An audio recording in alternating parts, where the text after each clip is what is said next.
There we go. Hi, Tim Sorensen here, Multisport Endurance Academy. We are at Rancho Endurance Sports in Rancho Cordova, California, and we're doing the high-speed, low-drag seminar. So I encourage you, as we're going through this, if you have any questions, jump up and, well, you don't have to jump up and down, but, feel free to chime in on this one. There's 2 pages here, front and back, and we're just going to say that everything on here is the information. Come on in. Michelle, could you give him a thing? Everything on here is the information that I've put together.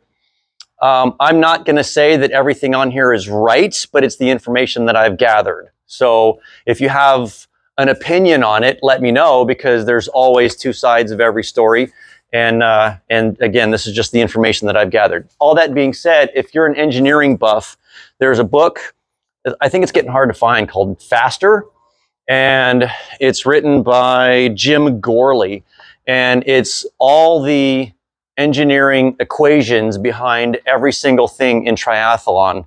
I mean, this guy goes deep, right? So obviously there's a lot of information jammed into this book. I'm going to take a lot of what he says in here and my 20 years of experience and try and narrow it down to about an hour's worth of seminar. So the first part, I can't see very well anymore, so I'm going to use my glasses when I can. Propulsion is the act of driving and pushing forward. Drag, active opposite to the relative motion of the object. Both have their place in triathlon. Triathlon's all about time management and efficiency.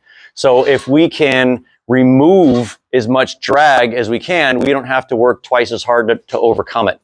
So easiest way, like I said, reduce drag or resistance. I may use thrust and propulsion. We're going to kind of use those synonymously, and we're also going to use drag and resistance. I know they're not 100% synonymous, but we're going to throw them interchangeable.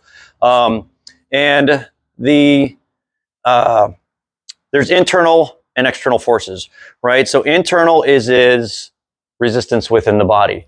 So in triathlon, there's one mode of thrust, one mode of propulsion, and that is this, right? So we're going to try and get this in as good a shape as possible. And in using this, the most complicated thing in the known universe, we have to use it like every other machine. And that means making sure that it works very, very fluidly and efficiently. So if there's any resistance within the kinetic chain, you want to try and remove that. And what works for me, because I'm really bendy, is to be able to get end range of motion in every single one of your joints, right? So that you aren't, if you have resistance in the kinetic chain, that's going to slow you down. If you're riding your bike and you're riding like this, and you're like, well, I have plenty of power here and I don't really need end range of motion. That's true, but there's still resistance at the top and the bottom if you don't have end range of motion or native range of motion. Does that make sense to everybody? So when I'm working with my athletes, mobility is crucial for efficiency in triathlon.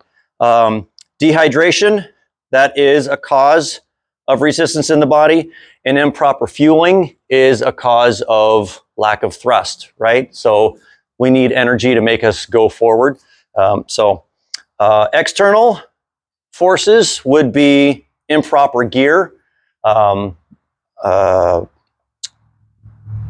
attire, clothing, baggy clothing, wrong shoes, suboptimal bike fit. Those are some of the external forces. So that's some of the stuff that we're going to go over. So one of the first things is in triathlon, clearly, is the swim. And as I've got written on here, water is 800 times thicker than air. However, a lot of hydrodynamics and aerodynamics, it's the same fluid dynamics. It's just a lot harder to get through water. So you'll see that it's broken down. There's certain drag reductions that you can buy and certain things that you can earn. So one of the first things that you can do to get faster in triathlon, in the swim, is the wetsuit.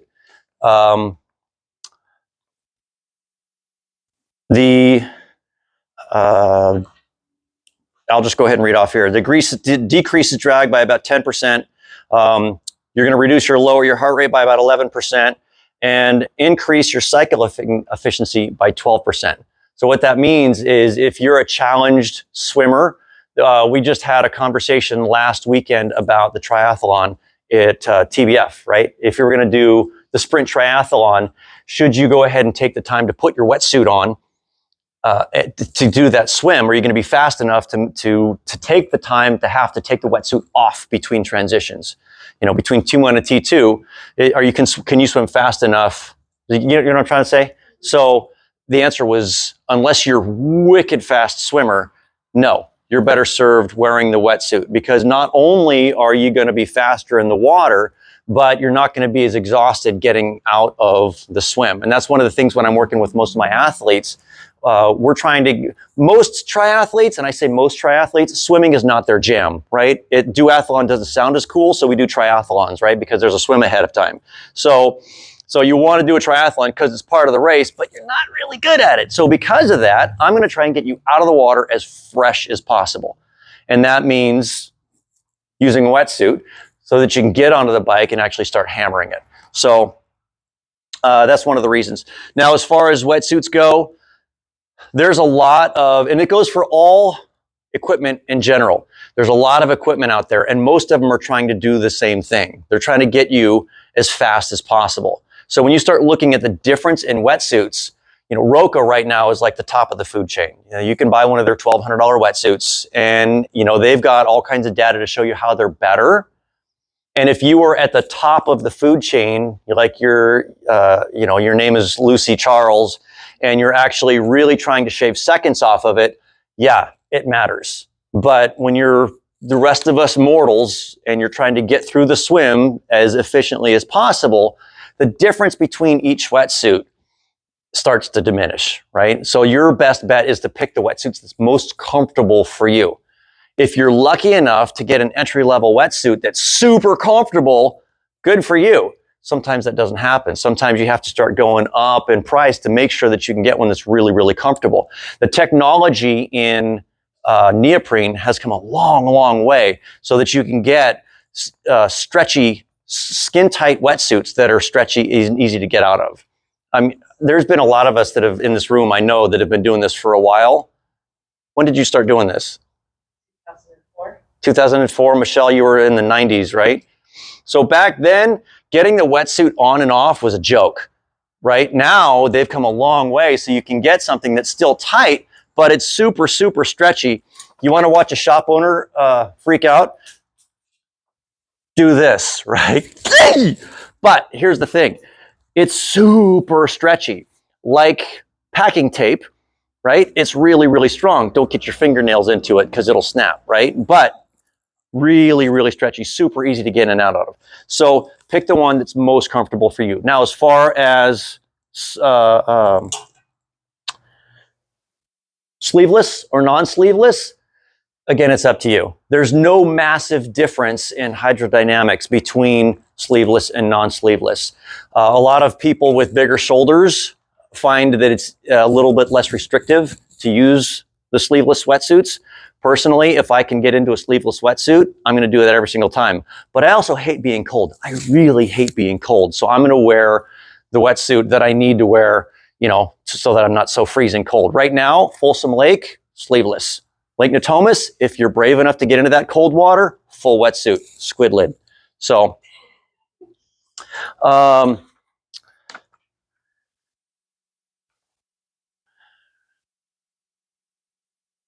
yeah, so this just reinforces it when you get down to number 3.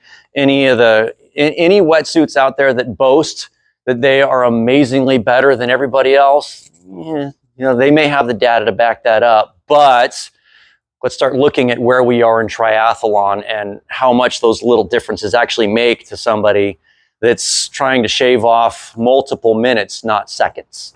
So, questions on wetsuits? Okay.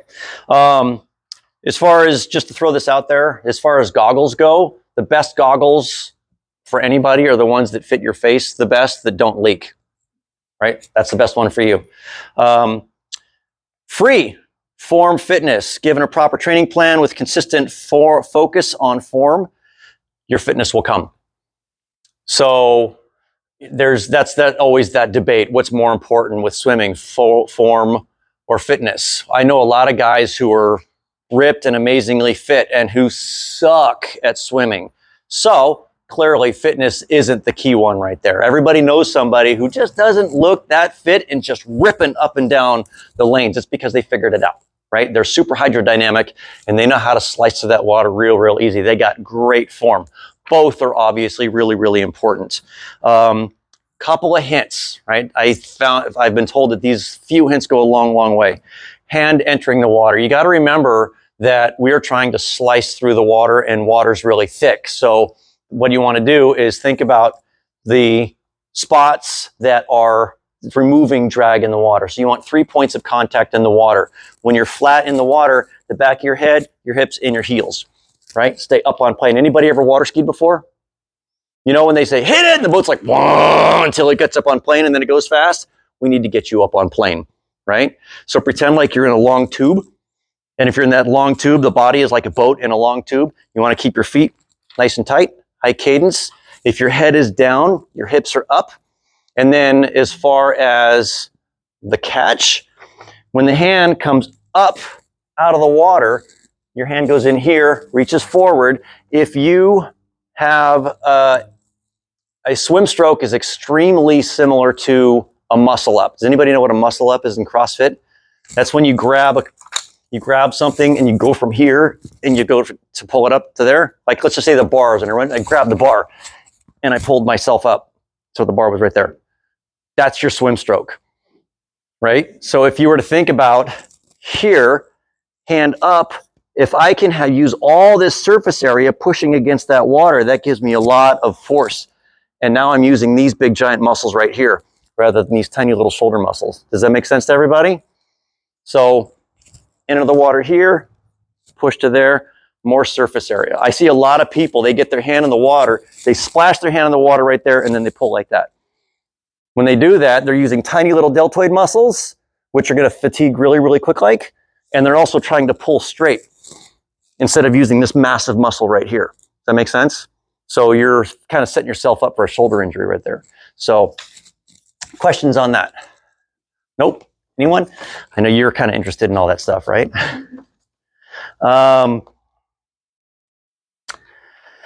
So yeah, that's the little points at the bottom. Those are real good hints. There's a lot of information out there on how to swim, a lot of information. Not all of it agrees with what I just said, but I don't come from a swimming background. I come from a hydrodynamics and engineering background. So I'm thinking about swimming as how to slice through the water as efficiently as possible, not what my swim coach or my PE coach told me to do in high school and college, right? And there's a lot of dogma around. They're like, oh, we've been doing it like this way forever. Why? Let's figure that out and then just move forward. Questions on swimming? Nope. Okay. Drafting in the swim. That is huge and potentially dangerous. Reduces the drag by up to 40% if you're within a couple of feet. Laterally, hand entering right behind your shoulders, right? So if I'm swimming along and their shoulders are right there, if my hand is coming in and I'm next to them, right next to them, but I'm behind their shoulders. If you think about a duck swimming in the water and they make that big V, the body of water is moving. Now I'm within that. Right? And if I can stay within that draft, I can save up to 20% being right next to them. 40% if I'm right behind them. But again, that's a precarious place to be because if anybody's ever grabbed your feet a couple of times before, it gets irritating. If you've gotten kicked in the face before, it can ruin your race. So you want to find that happy medium where you're close, but not pissing them off.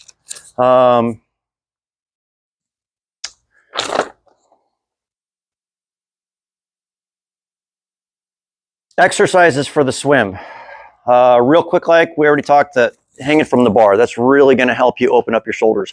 Giving athletes swim lessons multiple times, many times, I've run across athletes that their swim doesn't necessarily suffer because they have poor technique. They have poor technique because they don't have good mobility.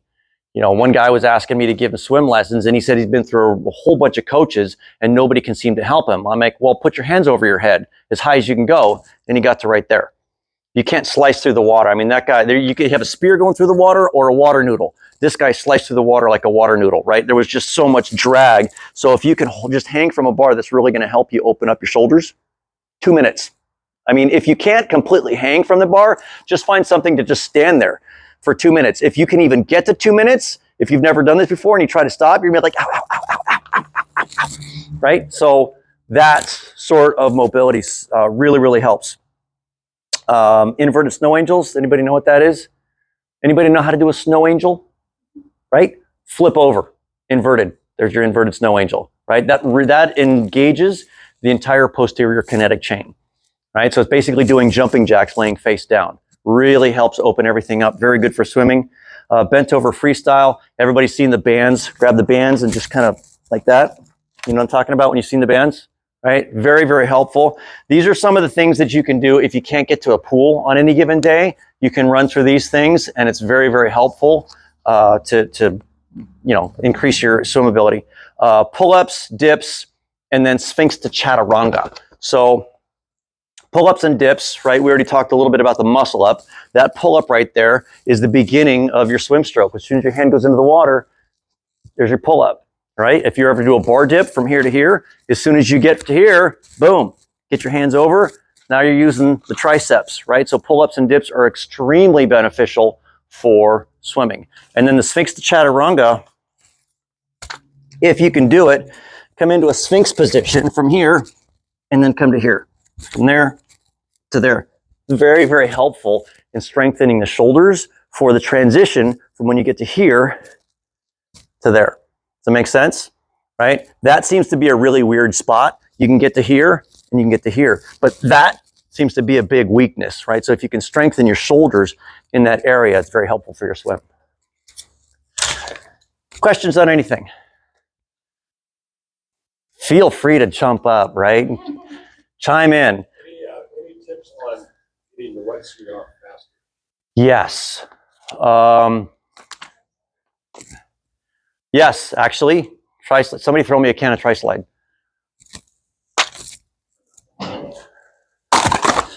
This, yeah. Back in the day, we used like cooking oil and Pam, right? This is basically what this stuff is, but it's very nice. It's wetsuit friendly. There are certain wetsuit manufacturers that if you ever tear your wetsuit and send it back to the manufacturer and they see that there's Pam and cooking oil all over it, they're going to turn around and send it back to you. So you ruined your wetsuit. This stuff is wetsuit friendly. It's, like I said, it works just like Pam and cooking oil. It makes it really, really slippery. This, lots of Body Glide. Also, when you're using Body Glide, put it all over your neck, anywhere where it's going to chafe, and that'll be very, very helpful. As far as, how old's your wetsuit? Pretty new? Yeah, so real quick, like when you get up out of the water, you're swimming, you stand up, goggles go right there, now you're running, you kind of get your wetsuit right here, running, and then as soon as you get to your transition area, grab your wetsuit, pull it down, and remember, it's really, really stretchy. So don't be afraid of stepping on it, especially if it's inside out. Pull it down, step on it, get your foot up as far as you can, step on the other side, get your foot up as far as you can, and that should be able to give you the spot to be able to just pull it off your heel. Also, if it's really tight, the way this is set up down here, oftentimes you can cut this a little shorter. How much shorter? Well, it doesn't, it's taped down here, so pretty much as short as you want. You know, just bring it up a little bit and it makes the hole a little bit bigger, even though it's going to come up a little higher.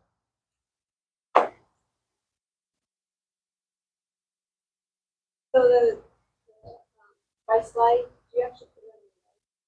Yes. Yes, the question was Tri-Slide. Where do you put the Tri-Slide? Everywhere. It's just spray it everywhere. Don't be afraid of it. Yeah. The more slippery you are, the less you're going to chafe. And you'll always know where you should have put Body Glide or this after you're finished with the race and you get in the shower. And that will tell you where you should have sprayed this. So don't be afraid of it. Spray it everywhere. What's the difference between that and Body Glide? Body Glide, so that's a really good question. Body Glide is a little pasty. Body Glide looks like a little deodorant speed stick. It's a little pasty. This stuff is a little bit more oily. So if you ever getting like blisters on your feet from your shoes, Body Glide is actually really helpful to prevent blisters on your, put a Body Glide over your feet, and it'll prevent the blisters. I've tried Tri-Slide on my feet, and the sock seems to absorb it and it wipes off pretty quick. So because it's a little bit, the Body Glide's a little pasty, it seems to stick around a little bit longer. A little thicker too. Yeah. Yeah. You got a question? Comment. Yeah. I've always used air conditioner. Will the wetsuit companies do that? I have no idea. It's great. It's really super. And it's water soluble. And it's super cheap. The little hotel ones you're not going to use anyways. You know what? I love that idea. I'm gonna do that. That's a great idea. Men don't know what air conditioner is, so just steal the ones from the hotel. Some of us do, depending upon what our pH balance is. I mean, I'm saying nothing. T1. T1. So remember I said triathlon is about time management. I see a lot of people wasting so much time in transition. Remember, it's a transition, not a rest stop, not a smoke break, right? So your whole objective is to get through transition as fast as possible. And the way to do that is set your transition up in a logic flow, right? Think about what you're going to do first. Like when you get to your transition area, the very first thing that you're going to do is get on your bike. So your bike stuff should be first. So just set your stuff up in a very logic flow manner. And I can help you with that. I've done a couple of Tri 101 seminars where I actually have everything all set up. If you want to ask me a little bit later, I can send you a picture of the optimal setup. Bike shoes first with your socks in them, run shoes with your hat and your number belt on top of it. So anyway, bike. Once the bike rider is on, the mascot for the night.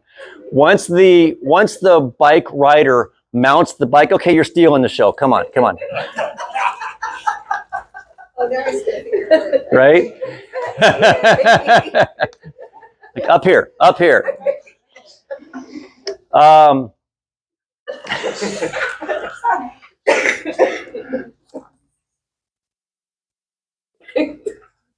you got to get your stick. So, okay, once the bike rider is on the bike, it is one. It's one unit. And a lot of people don't look at it that way. They're like, there's my bike, and then here's me. But we're like a cyborg. As soon as you mount that bike, you and that bike are now one unit. And you have to think about the aerodynamics of the bike and the weight of the bike and the weight of you all in that theme that you and the bike are all one person. So when you start spending cubic dollars to try and shave grams of power of drag or shave grams of weight off your bike, you have to keep in mind that the bike is only 30% of you and the bike. You're 70%, your bike is 30%. And when you're spending insane amounts of money to make sure that you've got those carbon headset spacers on your bike, that's a fraction of the 30% of you and the bike together. So start thinking about it in those terms. And just like I said before, when you start looking at bikes, there's a lot of bikes in the market, and your comfort on that bike is paramount. There's a lot of bikes. They're all trying to make you the fastest out there. So when you start looking at high-end bikes and the differences between the high-end bikes and how much better they tell you they are, your first question should be, better than what? You know, well, this wheel is going to save you, 40 seconds in a 40K or 60 seconds in a 40K. Compared to what? So if you think about a time trial bike versus a road bike versus an aero road bike, you have to think about what you're buying the bike for and what you're doing on the bike. So let's just say, for example, you're doing Ironman California. This is your tool.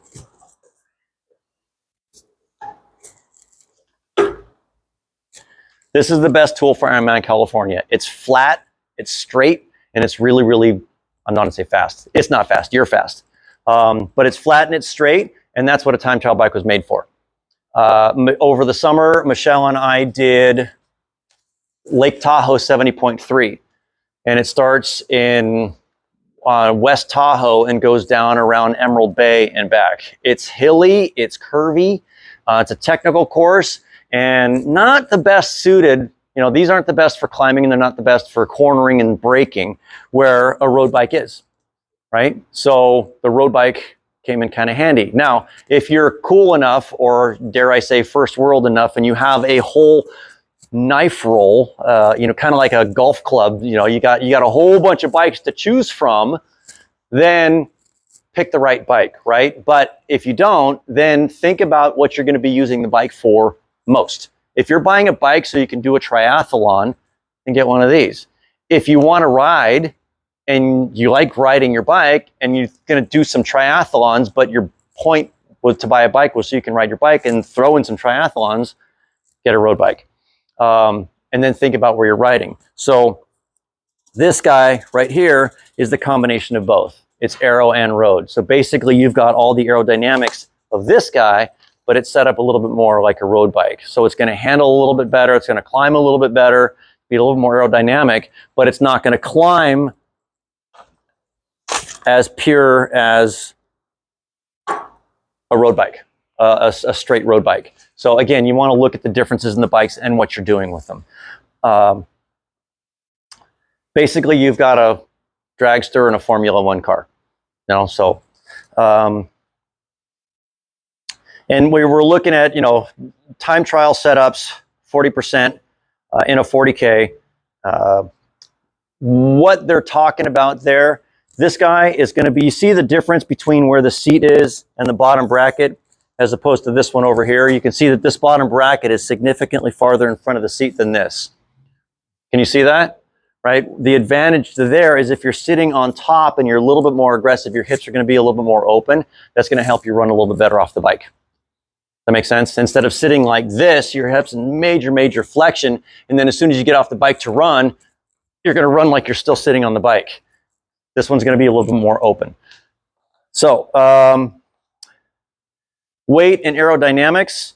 The weight of the bike, when you start looking at the weight and the aerodynamics, obviously this one's going to be a lot more aerodynamic than that one, right? But then you look really confused.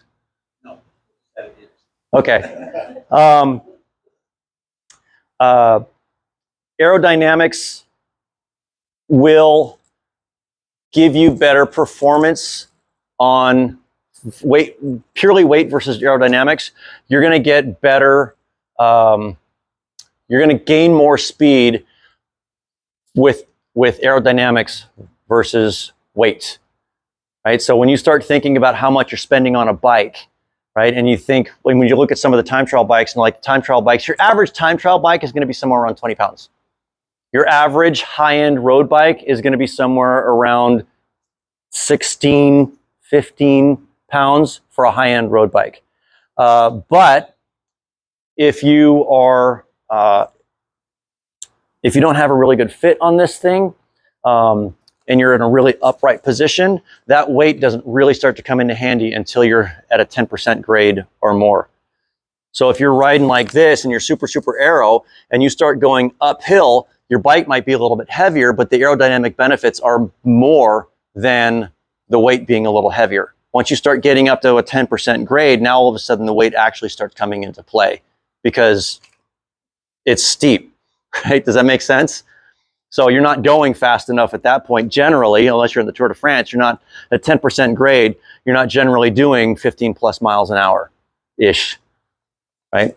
So any questions on that? There's a lot to unpack here on the bike, so I'm trying to run through this a little bit quickly. Next thing is bike fit. Bike fit is critical. So right now we're still in the bisection. We're talking, you know, we went through the TT versus road bike, weight versus aerodynamics, and now we're looking at bike fit. Rich's whole room back there is dedicated to bike fitting. And when it says proper bike fit, TT position can save you up to 100 watts at speeds over 20 miles an hour. Now, when you start to think about how much power it takes to go 20 miles an hour, the difference between 15 and 20 miles an hour, not that big of a deal. It could be kind of hard to go from 15 to 20, but the difference between 20 and 25 and then 25 and 30 takes exponentially more power to be able to go that fast and sustain those speeds. So you need to start thinking about how efficiently and how well you're set up on that bike. And what I mean by that is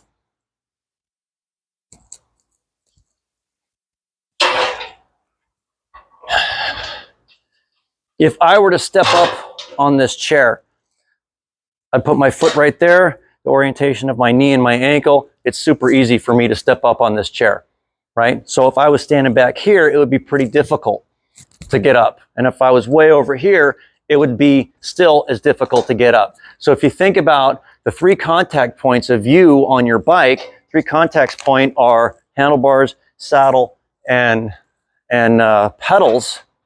The orientation of your saddle to the pedals is going to have a whole lot to do with how easy it is for you to push your foot down. And here's the cool part about bicycle riding is you've got 4 quadrants down here. So you've got that quadrant and then pulling back and then pulling up and this weird one over the top between 10 o'clock and 2 o'clock. If your orientation is efficient enough and you're right where you belong, it's easier to push down where you belong instead of being too far back or too far forward or too low or too high, right? And then if you're appropriate, it's easy to pull up here and then go over the top, right? You just got 75% more efficiency by being clipped in and being in the right position. You can't get a good fit if you're not clipped in. And once you are clipped in, if you got the good position, boom, you're so much more efficient because you can use all 4 quadrants of the pedal stroke. That make sense? So bike fit is paramount. You don't have to have a $14,000 bike if you've got an old Specialized with a really good bike fit.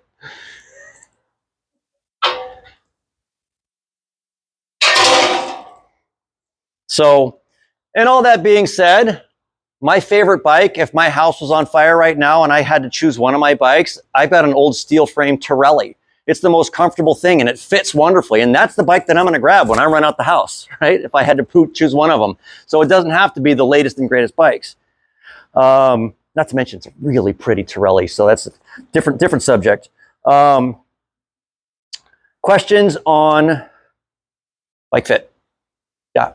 Even when you don't have any pain, you need a bike. Yes. Because I did my bike right here, and I would like. Did Rich fit you? Yeah. Then you're good. But after, I feel so great on the bike, but my Your wrists? Sometimes it's not happening every time. Sometimes it's like numb. Numb. Yeah. So I need more adjustment or. So you are relatively recent to cycling. You're a relatively new cyclist. So there's going to be 2 things happening. The fit is important, but you're also getting used to being on the bike. So the more you're on the bike, if the pain is consistent, it doesn't go away, then it might not be you getting fitter. It might be that it's not the proper position, right? So Lisa, talk to me afterwards. I've got some ideas for your bike fit. Yeah, so you're like saddle pain, right? If you don't ride your bike a lot and then you go ride your bike 50 miles afterwards, you're going to be a little bit tender in the saddle area because you haven't been on your bike for a long time. The more you ride your bike, the better you get at it, the more comfortable you're going to be, unless it's a bad fit, right? And that's going to be something that's dynamic. That being said, the bike fits itself. Remember, you've got 3 points of contact, right? Your feet, your saddle area, and up here, right? This, you're going to have to want to be in the right position, right? The saddle itself is a very, very personal thing. We're all shaped a little bit differently, and it's going to be important to make sure that you have the right saddle for your shape. And the cool part is Rich actually has a saddle mapping system that you can do. So if anybody is still tender in the saddle area, you can actually, Rich will put a cover on your seat And see, anybody been to Fleet Feet and you put your feet on the thing and see where the pressure, it's the same thing with a saddle. It's actually really cool. So you can figure out where the pressure points are. And then if you need a different saddle, or if the saddle's in the wrong spot or the wrong saddle altogether, we can figure that problem out. So. I have a question. Realistically, trail bikes are one more difficult to come by, and people are starting to use road bikes with handlebars. So that's a fantastic point. What she asked for is, you see, and this was actually kind of where it started, is aero bars on road bikes. It absolutely depends upon the road bike. You know, when we first started doing triathlons way back, they would put aero bar clip-ons onto any road bike, and that just turned it into a triathlon bike, and that's absolutely not the case. If you look at a bike like this, which has got really relaxed geometry, and you slap a couple of some aero bars on there, you're going to be, it's supposed to be held like this, and to get to the aero bars, now I'm reaching way forward to reach. So the fit of the bike itself and the fit of the bike are going to be very involved with figuring out whether or not that's going to be an appropriate setup. This bike right here, again, aero road bike. If you were to take this bike, it actually has really aggressive geometry already. So with this particular one, the saddle being forward, these being right here, if you put a set of aero bars on there, it wouldn't be far off of a triathlon bike. But what happens is if you take a road bike with that relaxed geometry and put aero bars on it, and then you reach forward for those aero bars, now your back is wrenched, your arms are forward, and the fit is so inefficient for you to try and be in aero position, you just ruined any benefits of the appropriate fit that you did if you just didn't have aero bars and you went into the drops on your road bars. Does that make sense? So in some cases, yes. In some cases, no. The only ones that I could think of, just because I did it recently, is a specialized, two bikes for specialized, the specialized Roubaix and the specialized Venge. The Venge is a bike that's like a sprinter's bike. And the Roubaix is something that was built to go on the Paris-Roubaix for 100 miles in really adverse conditions. This one is set up for a relaxed geometry. It would be a terrible idea to put aero bars on that thing. The Venge, very aggressive. Put an aero bar, you're probably already, you're so aggressively fit on it that it would work. So the answer is totally depends. Possibly, possibly not. Depends upon the bike. But if you do have a bike that you could put aero bars on, you still want to make sure that you have a time trial fit, right? Because as you're sitting right here, if you're on a road bike and you're fit on the road bike to be on the hoods, we'll call these hoods, right? You're fit up here. The saddle position is your sits bones, your ischial tuberosities are going to be sitting right here. As soon as you go into the aero position, you rotate forward, right? And now you're sitting more in your perineum, not your sits bones anymore. And you want to make sure that you have the bike in an appropriate position to where you can actually sit in that position for a long time. Otherwise, it would be, again, very inefficient and very painful. Saddles come in too, right? So if you have a time trial specific saddle that's set up for you to be in a anterior pelvic tilt, that's going to come into play with whether or not the aero bars are going to work. So it was an easy question with a really difficult answer. So any more questions like that? Handling, those are the hardest to handle, right? That's what I've heard. Compared to what, right? So yeah, so let's go back to what you're doing on the bike. Right. So this thing was made to be a rocket ship in a straight line. Handling for technical corners, braking. You know, if I was to go out and do some really technical hilly climbing, this would not be the appropriate bike for it. Depending upon your bike handling skills, I'm not going to say that it doesn't handle great. It handles great in a straight line. Okay. it handles great for what it's made for. So, you know, I wouldn't take a Corvette on the Rubicon. It wasn't made for it, but, you know, so that's not to say that it doesn't handle good where it's supposed to be. So, good question. Biggest bang for the buck when we're talking about aerodynamics, aero helmet versus aero wheels. There is differences in, obviously, numbers is absolute numbers between the aerodynamic benefits of an aero helmet versus aero wheels. However, they're really, really close. So if you're thinking about getting, you know, one of the two of them, go for the low-hanging fruit. You can get a really great aero helmet for about $300.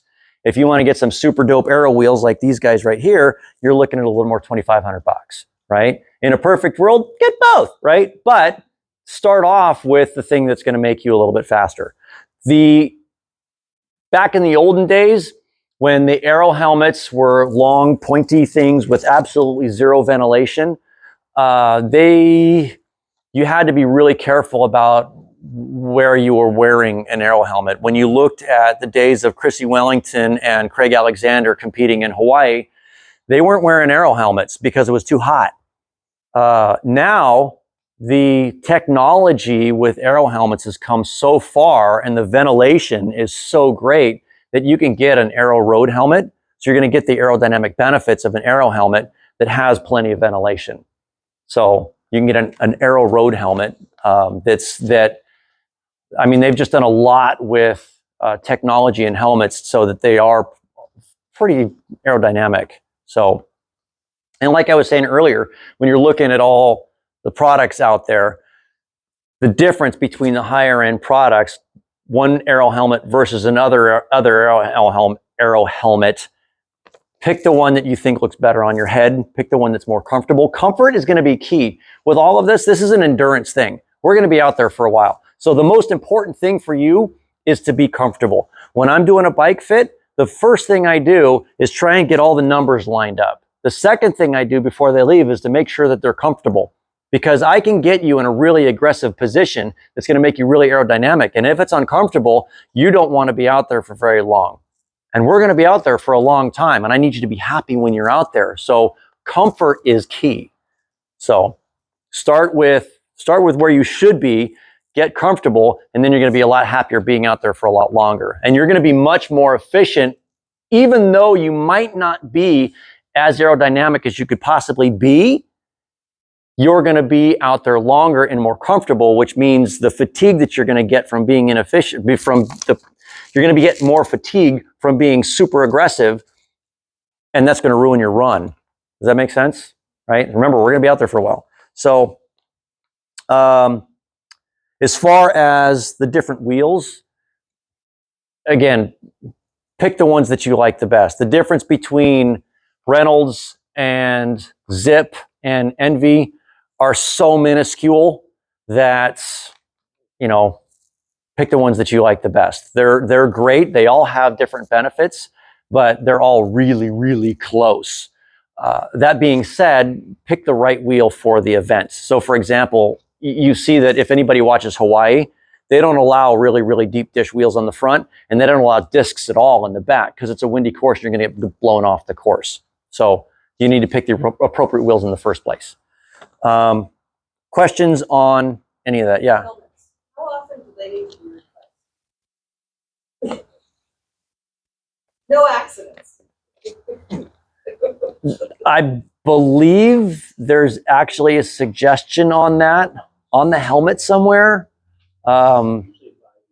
Yeah, they say about 5 years. How well was the helmet cared for? Where did the helmet sit? You know, they say the same thing with shoes. 400 miles, get rid of the shoes. Does anybody know who the Dumb Runner is on Facebook? He's a guy that makes all kinds of jokes about running.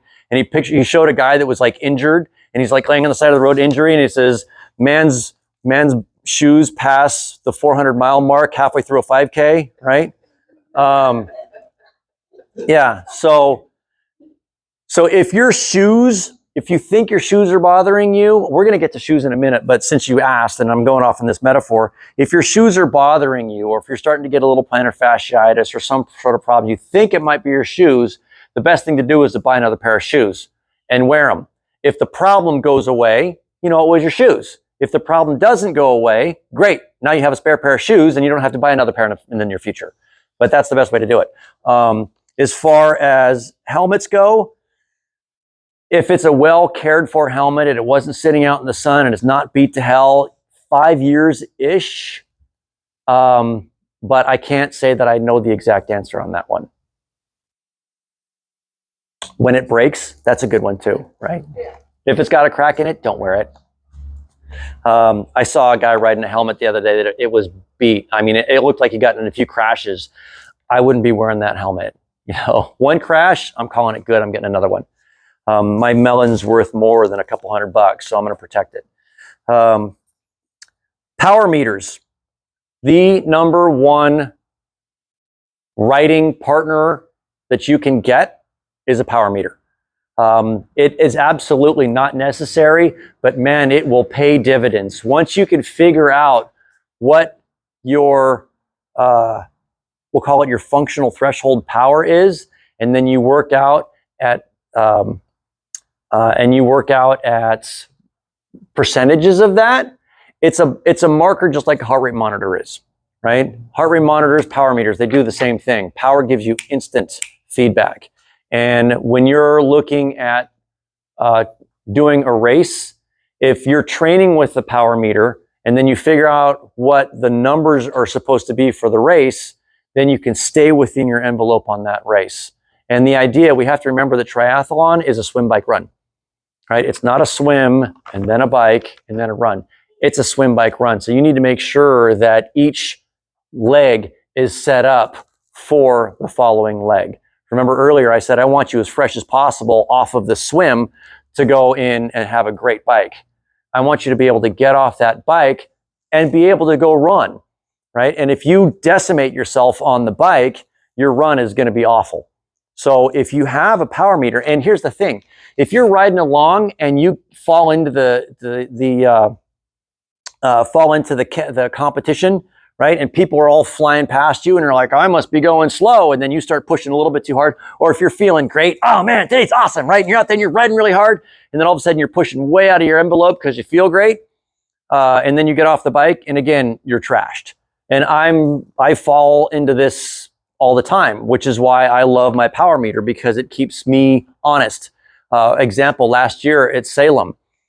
I don't know who's doing Salem. Is anybody doing Salem this year? Oh my God, it's fun.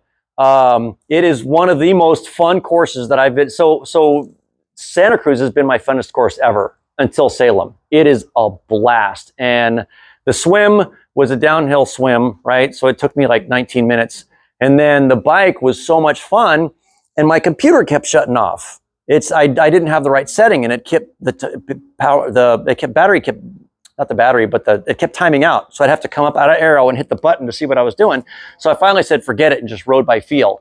Well, it was a blast of a course and I destroyed myself on the bike because I was having so much fun and my run was just abysmal, right? So everybody falls prey. That's why it's really nice to have something to keep you where you need to be. So the power meters, really, really good. I'm bringing it up because power meter prices have dropped dramatically. You know, for a long time, they were sitting about $1,200. Then they came down to about $1,000. You can get a power meter on sale right now for in and around the range of about $400, right? So really, really helpful in training for and racing triathlons. That's all the stuff that you can buy. As far as earning it, there's no more important upgrade than a powerful engine, i.e. you. We talked a little bit earlier about some of the things. A training plan, when you're putting together your training plan, you want to be able to train both your strength, right? You and I had this conversation a little bit. How do I get stronger?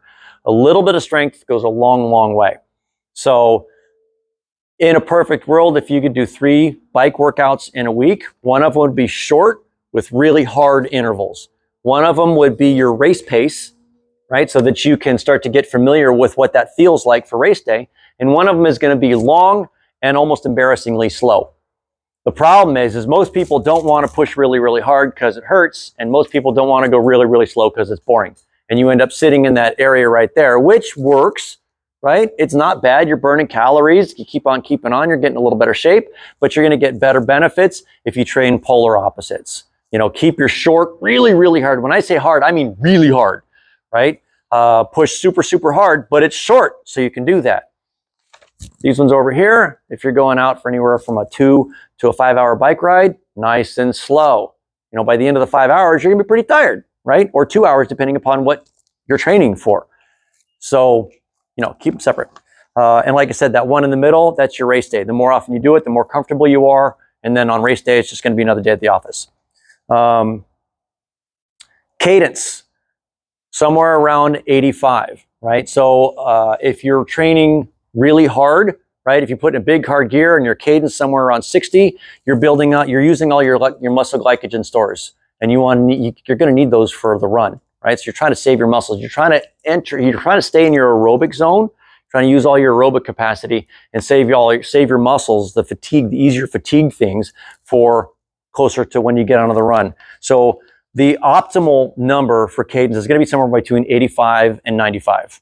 Everybody's going to be different, but that seems to be the optimal window for endurance cycling is somewhere between 85 and 95. 95, you start to spin out. 85, again, you happen to start digging into those muscle glycogen stores and you want to save those. We already talked about this. You know, if you think about all 4 quadrants, most people get on a bike and you push down. When you push down, the bike goes forward. Boom, done, easy, end of story, right? And you don't have to worry about this side over here because when this side is back here, this side's pushing down. Boom, right? The problem is when you're doing that, if you don't start training your brain and your body to be able to access all 4 quadrants, you're inefficient. So with a lot of my athletes, I'll have them do single leg drills. And if you can get really good with single leg drills using all 4 quadrants, imagine how awesome you're going to be using that on both sides. Again, 75% more efficiency. So huge one, the single leg drills, using all 4 quadrants. And then the other one, and this is a really neat little trick, we talked about a little bit easier when we started talking about weight and aerodynamics. If you are going 15 miles an hour or faster, stay seated. A lot of times when you're riding and you come up on a bump and you stand up to hammer it to get over that bump and get to the other side, if you're going more than 15 miles an hour and you stand up, you just ruined all your aerodynamic benefits. You just turned into a sail and you slowed yourself down. You're better served at 15 miles an hour or higher to stay seated and power through it. If you're going below 15 miles an hour-ish, heavy on the ish, feel free to stand up, power over hill, and keep on going. Make sense? That being said, these bikes are mostly made to be in the seated position, right? Right here, butt there, hands here. Or butt here, elbows there. Questions on anything regarding that? No? Okay. I'll try to make this quick. I didn't know I was rambling so much. The exercises for the bike, we talked about a little bit earlier. Just because you don't have a lot of range of motion on that bike doesn't mean that you're not going to work really, really hard to try and get as mobile as possible. So you still want to be able to hit those end ranges of motion. So all the mobilities. Try and get yourself into a position where you can get ass to ankle, right? That sort of movement is going to help free up the resistance in the kinetic chain. Bulgarian split squats, that is, some of these are going to be similar to the run. But if you can get into a position where basically you're in a squat with a kickstand, come down as low as you can and come back up. That's going to be really beneficial for the pedal stroke, and also you're opening up the back hip at the same time. So huge. Push-ups, that's going to be helpful for this area right in there, getting that area set both wide and narrow, and then pistol squats. Do you know what a pistol squat is? That's when you squat all the way down with one foot like that, and then stand back up. You can work on it. You don't have to go all the way down, but that one is also really, really beneficial for being a stronger cyclist. On the run, see, we're getting close. The run is going to be your highest injury rate of all of them, as I'm sitting right there. 65% of all runners, self-proclaimed runners, get injured every single year. So that's why when I do any training plan, I always put the run on Saturday and the bike on Sunday. Because if you're running on fresh legs, you're less likely to get strained. If you're running on really tired legs because you biked the day before, it's a highly likely, or you're a higher potential for getting strained. The best shoe. Shoes are the huge, everybody loves to talk about shoes. The best shoe is the one that fits you the best, that doesn't give you blisters and doesn't cause any problems. There's a bunch of shoes up here. Pick the one that you like the best. Now, that being said, you want your foot to be able to do what evolution created it to do, and that's splay and use all your foot. So if you have a highly stabilized shoe with an insert, you basically put your foot in a cast, and you're not allowing your foot to be able to do what it's supposed to do. There's one of the most complicated things in the human body is the foot and the hand, right? You've got 100 bones, ligaments, and tendons from there down, and it's the same thing right here. So you want to make sure that that foot is able to freely do what it was supposed to do. Strong feet are the or the foundation of everything from there up. So start going barefoot as often as possible. The more you can be barefoot, the more you're going to strengthen your foot. If you are wearing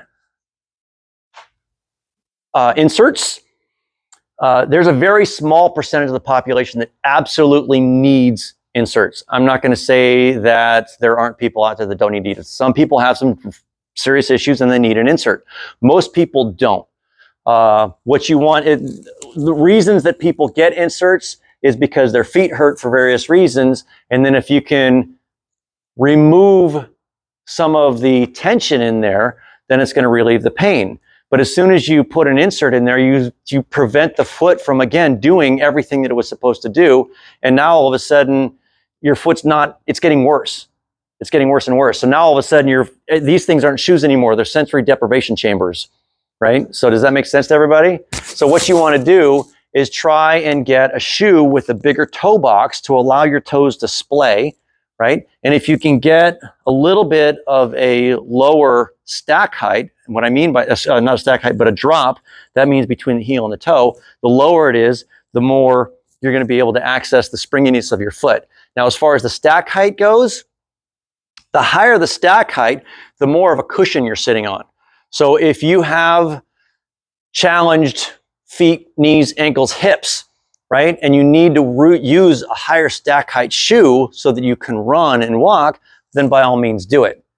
But you want to eventually start working yourself down into something that's a little bit lower stack height and a little bit lower drop, right? To again, allow you to get a little bit more in contact with the ground and allow your foot to do, to be strong, to be able to push off, to use your foot rather than use it as a stump. Does that make sense to everybody? So that's a really deep conversation. I just brushed over it really quickly, but there's a lot to unpack right there. For real quick transitions, elastic shoelaces. It used to be anytime, they don't really make a lot of triathlon shoes anymore, but back in the day it was like, take any shoe, put elastic shoelaces into it, and now you got a triathlon shoe. You can still do that, but some of the shoes, these cloth uppers the elastic shoelaces don't lay as flat as they used to, and they might not be as comfortable. So you have to figure out whether the elastic shoelaces work great for you and depending upon the shoes.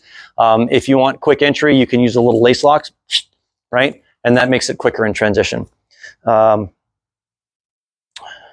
far as apparel goes, for triathlon, are you using a one-piece or a two-piece kit? That is 100% your discretion, your opinion, right? Some people love the one-piece, some people don't. I'm not a big fan of the one-piece. Other people are. It's your decision. One's not better than the other one. Heart rate monitor, we're still talking about stuff that you could buy. Heart rate monitor, for the same reason that you used a power meter, is a way that you can measure your effort.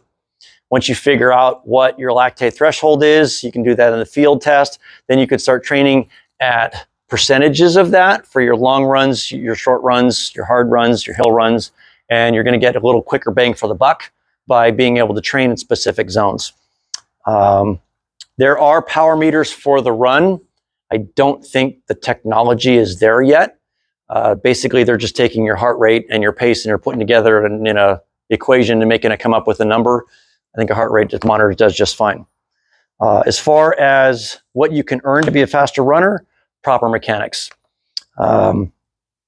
Elite runners, the techniques are going to vary as much as their choices in shoes, but all elite runners are going to be somewhere between a cadence of 85 and 95, somewhere in there. Some people are a little slower, some people a little faster, but that seems to be the best cadence envelope, is between 85 and 95.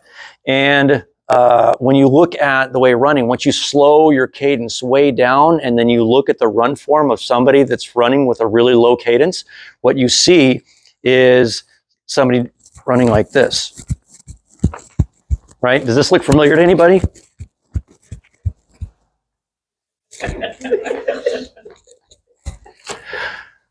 What happens with a really low cadence is you're kind of promoting this heel strike, right? And coming over the top, and you get to right here, and you never really get a push off, so you're not accessing your full physiology, these giant muscles back here, which are fantastic for pushing off. Right? So if you have a quicker cadence, you tend to land with your foot underneath your knee. And if your foot is underneath your knee, you're not as likely to heel strike. So I'm not telling you not to heel strike. I'm telling you to pick up your cadence and let your foot fall where it falls. Some people are going to be a little more forefoot. Some people are going to be more aft foot. But if your cadence is higher, the foot's going to fall probably a little bit closer to somewhere in the middle. As soon as you hit like that, you're slowing yourself down. As soon as you hit like that and push off, you're speeding yourself up. So remember, we're trying to remove drag. Also, quiet feet, right? If you're running quietly and you place your foot, you're going to be a little less springy. Some people run like they're really mad at the ground, right? They're running, right? That sort of jammering, that's very difficult and very fatiguing on your body. So quiet feet, light feet, and a cadence of 85.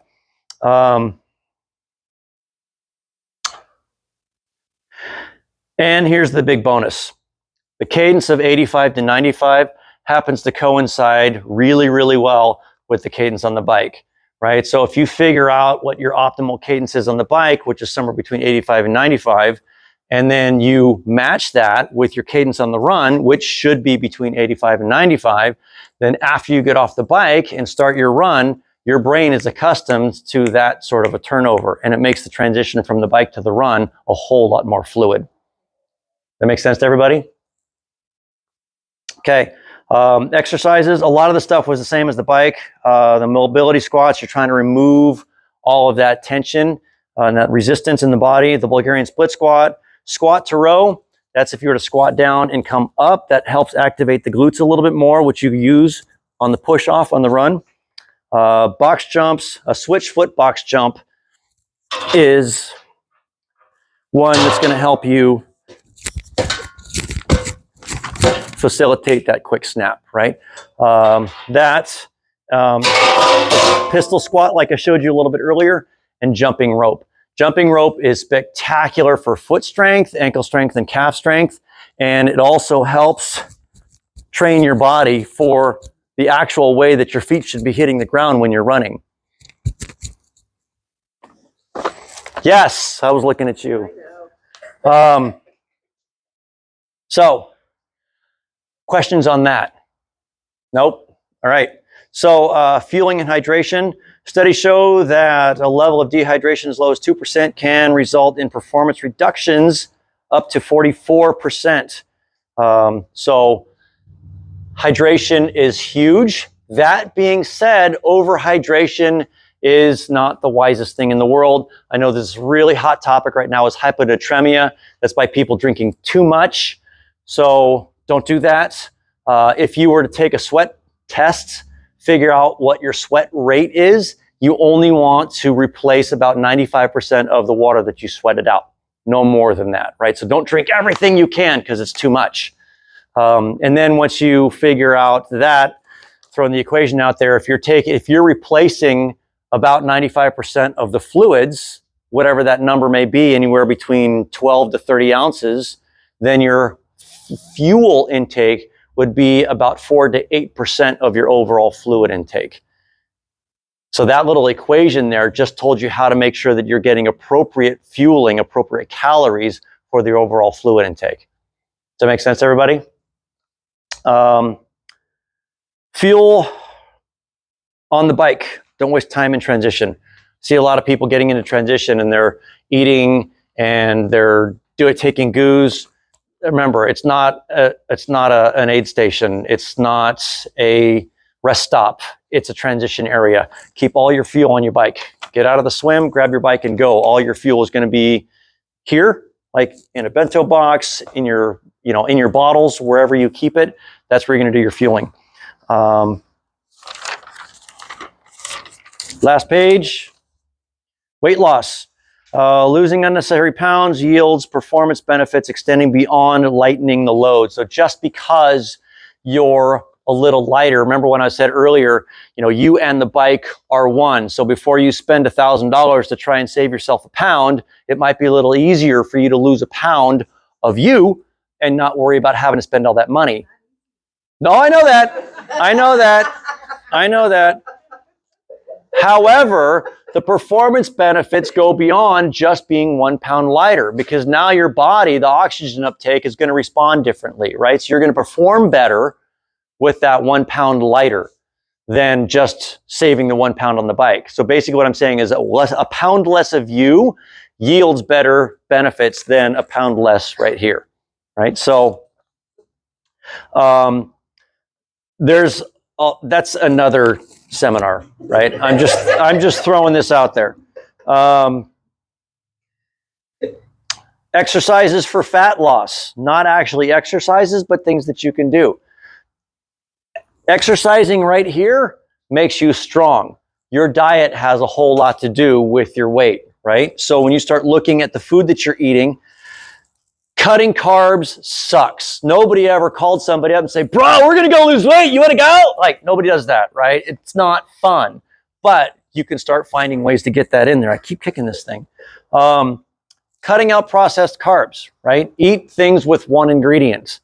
If it has one ingredient, that's good. If it's made by a plant, if it's good, right? If it's made by a plant, it's good. If it's made in a plant, it's bad. Try and eat whole foods. The other thing is there's a gal on Instagram. Her name is E.C. Sinkowski. She does the 800 gram challenge. So 800 grams of fruits and vegetables per day. And start off, it doesn't matter what they are. I'm going to spend my whole day in the airport tomorrow. Airport food's terrible. I'm not going to be able to get my 800 grams of fruits and vegetables. Yes, you will, because almost every place in an airport now has a little basket with apples and bananas. And if your 800 grams today happens to be apples and bananas, well, that's what it is. But all the fiber, all the nutrients that you get from that is spectacular. And most of the time, that's going to displace some of the food that you probably ought not be eating, right? Now you're full of fiber and you're full of these nutrients. Number one, you're not as hungry. And number two, you're less likely to eat something that you shouldn't be eating because you're full of fruits and vegetables. So it doesn't matter what the fruits and vegetables are. 800 grams equals about 6 cups. And it has to be an actual fruit or a vegetable, not peanut butter, not fruit juice, not applesauce, an actual whole ingredient unit, like an orange or an apple or grape or cherries or strawberries or whatever. We've got farmers markets everywhere around here. Pick one, right? More colors, the better. And the number one most effective performance enhancing drug is sleep, right? Everybody's, I'll get enough sleep and I'm dead. Thanks, Sam Elliott. The sleep, if you can be getting 7 to 8 hours of sleep a night, that is massive towards helping you recover from all the workouts that you're doing. A lot of people don't get enough sleep. And then everything on the back is the summary of the best bang for the buck of everything that I just went over. So any questions on anything that we talked about tonight? Now's your chance. About anything? Anything. What do you recommend? You know, have the water in the bottle or have a camera In the bottle. bottle? In the bottle. Well, I would put the water in the bottle on the bike, and then depending upon where you're running and what you're doing, if you're going to run out in the middle of nowhere really, really far, then wear a hydration pack because you can fill it full of ice. And as you're running out there and the ice is melting, you're staying cool when you have plenty of water. But I wouldn't wear a hydration pack on a bike. How do you know the wetsuit's the right fit? If it's not choking you, if it needs to be tight. If it's loose or baggy anywhere, it's too big, right? If it's choking you around the neck, it's too small. So you need to try a few different wetsuits on and figure out which one fits you the best. There's a bunch of different wetsuit brands out there. Some of them are just shaped differently. So try different ones on and find out which fits you the best. And like I said earlier, if you're lucky enough to get a super cheap wetsuit that fits you great, good for you. But oftentimes that isn't the case, and you've got to start stepping up, not always intentionally, to a higher end wetsuit just because you're trying to get one that fits better. Anybody else? Swim lessons. What are some of the lowest hanging fruit, kind of highest return, easiest to implement things that you traditionally see? Give me an example of what kind of answer you're looking for. I guess certain techniques that are, some technique is very difficult to actually implement and change your body to be able to do it. But some techniques are easier, maybe body roll or something like that. You typically see in your swim lessons that are easiest to execute. So the breathing techniques and sighting is one of the things that I see a lot of people having troubles with, especially in the race. So one of the things that you want to do when you're swimming, if your swim technique is good enough,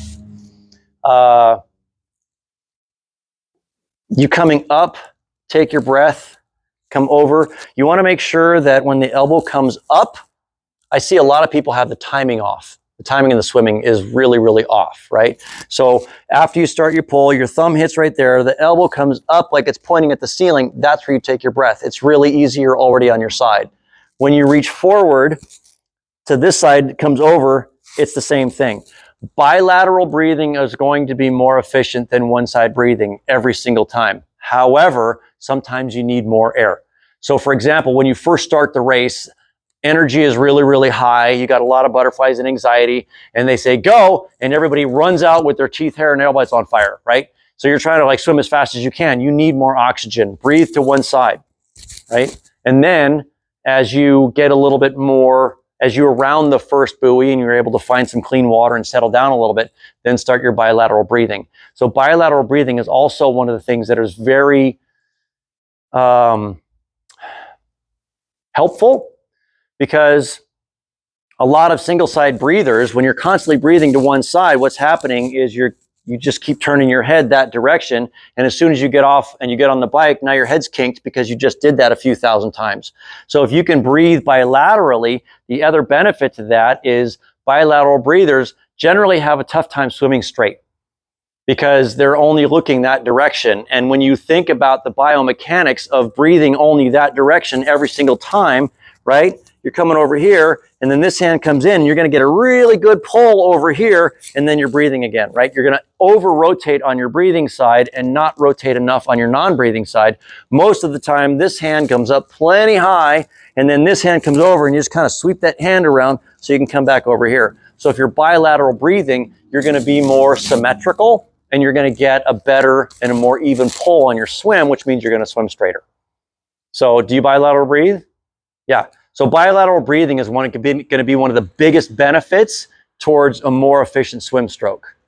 And one of the easiest ways to train yourself to do that is in the pool, pick a side that you're going to breathe on that day, right? Swimstitute, right? Yeah. So pick pick the left side of the pool where the clock is, right? And then all day, that's the side that you're breathing on. So if I'm going down this way, I'm breathing that way. When I'm coming back this direction, I'm breathing that way again. And now 25 yards, I'm training myself to get a little bit more comfortable with breathing on both sides.